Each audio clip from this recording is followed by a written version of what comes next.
Hey guys, welcome back to another video. If you are like me, you want a ton of Royal High halos, so today's video will help with that. The easiest way to get halos in Royal High is definitely trading, and this is coming from someone who possesses 12 halos, 8 of which I traded for. And so today's video will cover tips and tricks and advice for trading for a halo. The first half will be about trading for your first halo, not including infinite diamonds and crystal hearts since they're a lot cheaper and easier to save for. The second will be about general halo trading tips and tricks. Skip to this time if you're only interested in the second half. I suggest new traders watch both halves as the second part will pertain to you as well. Without further ado, let's get into the video.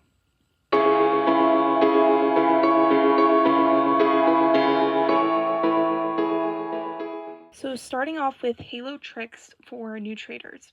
So first up is to watch the tradery prices. This will give you a good handle on values since most halo traders follow the values on tradery. If you have a tradery account and can see the recent trade section, take those amounts as the most accurate price. But note that values can change rapidly, often changing several times within a day. So keep checking and keep track and you'll get a good idea for the general value of a halo. Number 2 is to pick a halo worth 1.5 million or less on Tradery to get as your first halo. It's tempting to pick the higher value halos since they are pretty, but your first halo is often the hardest to save for. To get used to saving for large amounts, it helps to pick a lower value halo worth at least 250k. Number 3, set smaller checkpoints such as, I want to get 25 levels today, or I want to make 25k today. This will help break down the total cost and allow you to better track your progress and know when you will have your halo. It's also a lot easier to get 25 levels a day than it is to get 1.5 million in a day. Number 4 is to watch something while farming. While I farm, I like to have some sort of Netflix or Disney Plus show on. This helps fill the endless hours and keep you entertained. For me, I put on a show on my iPad next to me so I can keep Royal High open and farm while watching a show. Number 5, budget your diamonds. If you're someone who is also saving for other diamonds items, budget your level up diamonds. Save 1,000 of your 1,900 diamonds for a halo and the other 900 for the mermaid shop and other purchases. This allows you to continue to spend diamonds and not spend nothing while also saving for the halo. Number 6 is to switch up your farming method. While the fastest method to gain diamonds without profit trading is leveling up, it can get tedious fast, especially if you're doing only one method to get XP. For example, if you spend 4 hours in the art class, it gets boring pretty fast and you're going to want to do something else and it's going to be harder to keep farming. If you instead spend an hour in art class, an hour at Sunset Island, an hour doing quests and cycling through that, it keeps the game a lot more interesting. Number 7, create a tradery account with permission if you are younger than 18. And just in general, I would talk to your parents before getting this one. Just be careful. Now, it is really easy to get scammed on Tradery, so before doing this one, remember to never open any link that they send that takes you to Roblox and asks you to sign in. Only sign in with your Roblox app. This is just to prevent you from clicking a fake link and getting scammed. Also, never give them your login info.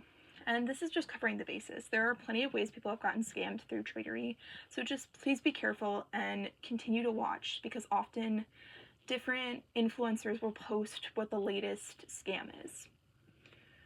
The advantage of Tradery, however, is that you can much more easily find a trade than if you're just hopping through servers. You can easily find the value, make offers, and find the halo you want. Number 8, believe in yourself and your goal. It can be hard, especially at the beginning, but you can definitely do it. You just have to believe that you can get there and you will. Part 2 is my halo trading tips for pretty much any player. These tips are more about value trends from someone who has been halo trading since 2023. And note that all of these tips are generally true and not always true. They're based on trends I've noticed from watching halo values for an extended time. And these tips are more talking about what halo you might want to look out for or when you should trade for a halo. Number 1, unless it is the currently available fountain halo, never trade for a halo that is currently in season. This means essentially not trading for a past Everfriend halo during Everfriend. Since most players want to wear a halo that matches the current season, trades for an in-season halo often increase during the season. This in turn brings up the value, making the halo more expensive than it would be off-season. Instead, I suggest if you're looking for an Everfriend halo, it's better to buy it around Evening Fall or Glitterfrost when the halo is not going to be in season and usually the prices are lower. Number 2, never trade for the current halo in the beginning of the season. When new halo releases, players jump on the chance to buy it, offering ridiculously high prices. If you wait, the halo will drastically drop in price. In generally, the best time to buy a halo is usually at the end of that season and the beginning of the next season. Usually that's when it's at its lowest, and then from that point, it'll rise slowly to kind of its final price.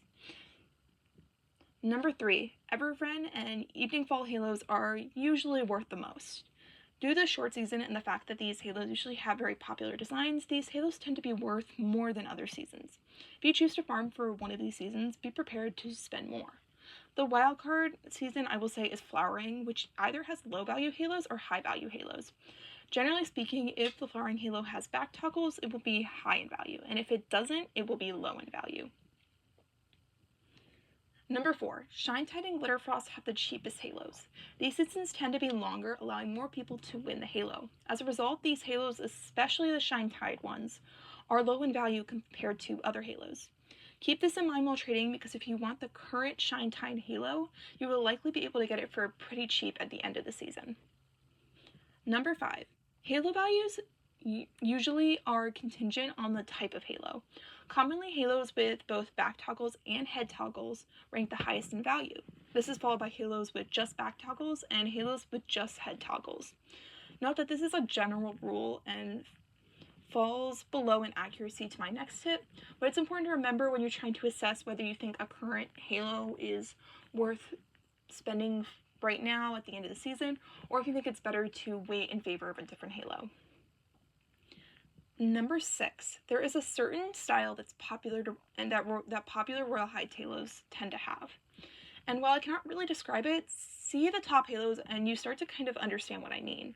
Someone who's been tracking values for a while, I'm able to just look at a new halo and pretty accurately predict its values based on aesthetic and toggles. If you'd like to see me make halo value predictions in the future, let me know in the comments and I can upload shorts with my estimated value at the beginning of each season. Number 7, halos that have more toggles are worth more. This makes a lot of sense because it allows you to get multiple designs out of a single halo. Generally, the more toggles and freedom a player has, the better valuing the halo. The same is true for the ability to color a halo. If you not color a halo, it tends to be worth less. Thank you guys so much for watching. If you have a trading question or a tip I did not cover, feel free to put them into the description. See you next time. Bye!